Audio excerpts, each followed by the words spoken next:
নমস্কাৰ। আজি আমাৰ বিষয়টো হৈছে শিকণ আৰু শিক্ষণৰ মাজত থকা পাৰ্থক্য।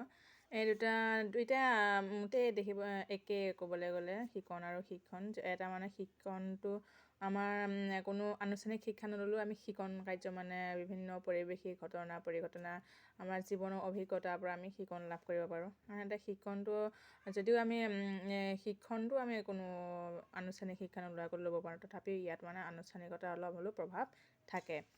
শিকণ মানে এইটো এটা অবিৰত প্ৰক্ৰিয়া। ব্যক্তিৰ জীৱনৰ জন্ম হ'ব পৰা মৃত্যু পৰ্যন্তলৈকে এই প্ৰক্ৰিয়াটো চলি থাকে।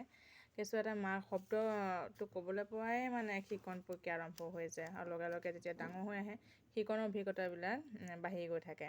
ইয়াৰ বিভিন্ন শিকণৰ সংজ্ঞা দিয়া আছে গেটছৰ মতে, ক্ৰ' মতে, আৰু শিকণৰ বিভিন্ন বৈশিষ্ট্য যে নেচাৰ আছে সেইবোৰ দিয়া হৈছে। শিকণ এক জীৱনব্যাপী চলা প্ৰক্ৰিয়া। শিকণক প্ৰভাৱিত কৰা কাৰকবিলাক দিয়া আছে। তাৰপিছত আৰু শিক্ষণ কাক বোলে, যিটো আছে টিচিং কাক বোলে ইয়াত দিয়া আছে।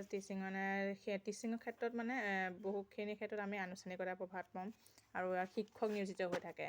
দিয়া আছে শিকণৰ সংজ্ঞাও দিয়া আছে।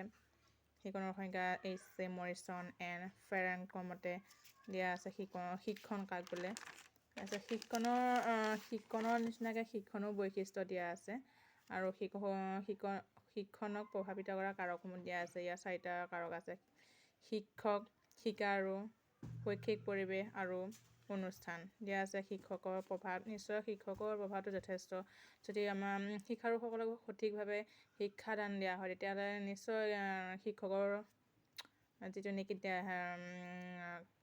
শিক্ষকৰ যিটো ভূমিকা এইটো অত্যন্ত জৰুৰী।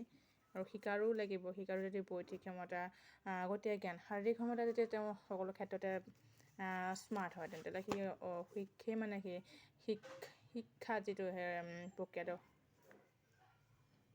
আৰম্ভ কৰিব পাৰিব। এতিয়া আছে বিভিন্ন প্ৰভাৱবিলাক। ধন্যবাদ।